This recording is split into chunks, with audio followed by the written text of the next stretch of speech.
নমস্কার, অ্যাস্ট্রোইজডমে সবাইকে স্বাগতম। প্রিয় দর্শক, ৯ থেকে ১৫ই মার্চ মেষ রাশির প্রেম ও দাম্পত্য জীবনে চলমান পরিস্থিতি নিয়ে আজ আমরা আলোচনা করব।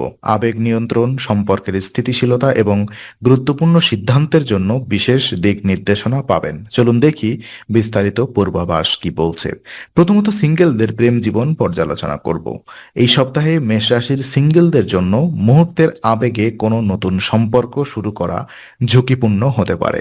আবেগ এবং রোম্যান্সের মধ্যে মুহূর্তের উচ্ছ্বাস আপনাকে ভুল পথে নিয়ে যেতে পারে। কাউকে বিশ্বাস করার আগে সময় নেওয়া অত্যন্ত গুরুত্বপূর্ণ, কারণ আপনি যদি তাড়াহুড়া করে সঙ্গী নির্বাচন করেন তাহলে মানসিক চাপ এবং হৃদয়ভঙ্গের সম্ভাবনা বেড়ে যাবে। বিনোদনের জন্য অতিরিক্ত খরচ এড়ানো উচিত, কারণ অর্থের উপরে অব্যবস্থাপনা দীর্ঘমেয়াদে চাপ সৃষ্টি করতে পারে।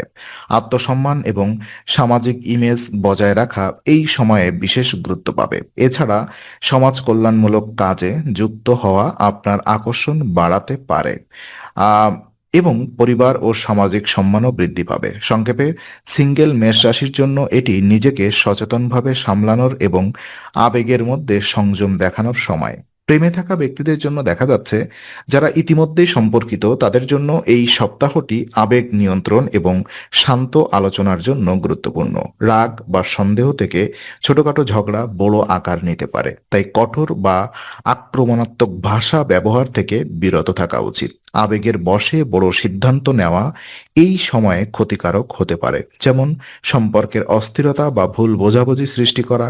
ধৈর্য, বোঝাপড়া এবং শান্তিপূর্ণ আলোচনার মাধ্যমে সম্পর্ক স্থিতিশীল রাখা সম্ভব। আপনার সঙ্গীর সঙ্গে সময় কাটানো, তাদের অনুভূতি বোঝার চেষ্টা করা এবং নিজেদের মধ্যে সখ্য বৃদ্ধি করা বিশেষভাবে গুরুত্বপূর্ণ। প্রেমিক বা প্রেমিকার আবেগ বুঝে সিদ্ধান্ত নেওয়া এবং প্রয়োজনীয় সমঝোতা করা সম্পর্ককে আরও মজবুত করবে।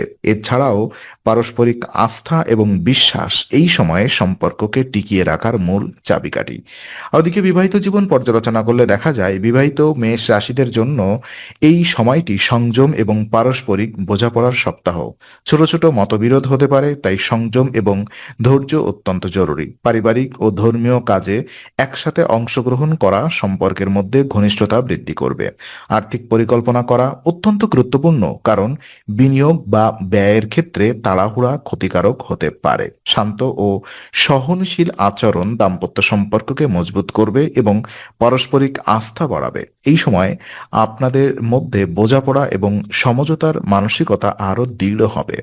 যে কোনো বিতর্ক বা বিরোধকে শান্তভাবে সমাধান করা মাধ্যমে সম্পর্কের মধ্যে দীর্ঘস্থায়ী স্থিতিশীলতা তৈরি হবে। বিবাহিত মেষদের জন্য এটি একটি সতর্ক তবে প্রগতিশীল সপ্তাহ।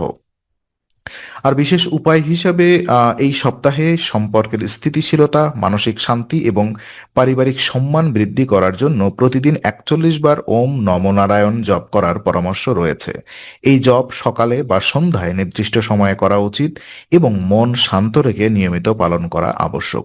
এটি কেবল মানসিক স্থিরতা দেয় না, বরং প্রেম ও দাম্পত্য জীবনের উত্তেজনা কমায় এবং সম্পর্কের উন্নতি ঘটায়। যারা নিয়মিত এই উপায় অনুসরণ করবেন তারা নিজেকে চাপমুক্ত, স্থিরচেতা এবং সম্পর্কের প্রতি আরও ইতিবাচক দৃষ্টিভঙ্গি নিয়ে দেখতে পারেন। তো আজকের আলোচনা আমরা এখানেই শেষ করছি। ভালো লেগে থাকলে লাইক, কমেন্ট ও শেয়ার করুন। আরও এমন ভিডিও পেতে অবশ্যই চ্যানেলটি সাবস্ক্রাইব করুন। আবার দেখা হবে, ততক্ষণ ভালো থাকুন, শান্তিতে থাকুন। নমস্কার।